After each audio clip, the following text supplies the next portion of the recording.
வாழ்க வையகம், வாழ்க வையகம், வாழ்க வளமுடன்.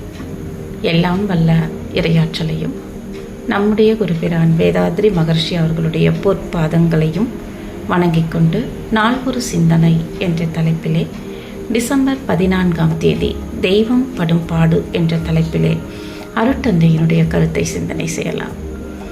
முற்காலத்தில் அகத்தவத்தின் மூலமாக இறைவனை உணர்ந்த மகான்கள் அறிவிலே முதிர்ச்சியடையாத சராசரி மனிதனுக்கு இறைவனை உணர்த்துவதற்காக உருவ வழிபாட்டு முறையை கற்பித்தார்கள், பக்தி மார்க்கத்தில் கற்பித்தார்கள்.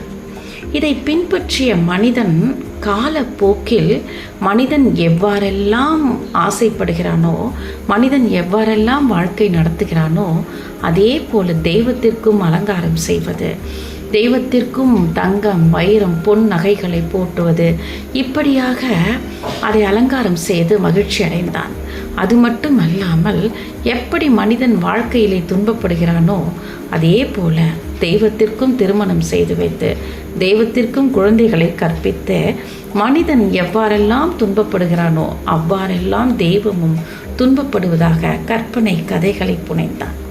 இதற்கெல்லாம் எங்கே தீர்வு கிடைக்கும் என்பதற்கு அருட்தந்தை அருமையாக ஒரு கருத்தை சொல்கிறார். எப்பொழுது ஒரு மனிதன் இறைவனே நானாக இருக்கிறான் என்பதை உணர்கிறானோ அப்பொழுதுதான் இந்த நகைச்சுவைக்கு ஒரு முடிவு கிடைக்கும் என்று அருட்தந்தை சொல்கிறார்.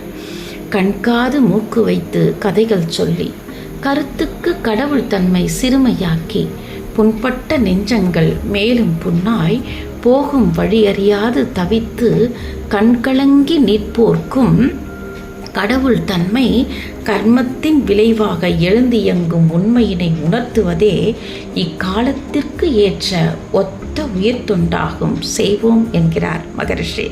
அற்புதமான மனவளக்கலையின் மூலமாக இன்றைக்கு அருட்தந்தையினுடைய மனவள இறைத்தன்மையை பிரம்ம ஞானத்தை இந்த மக்களுக்கு கொண்டு செல்ல வேண்டியது ஒவ்வொரு மனவள கலைஞனுக்கும் உண்டான கடமை என்று கூறி இத்துடன் இந்த சிந்தனை நிறைவு செய்வோம். வாழ்க வளமுடன், வாழ்க வளமுடன்.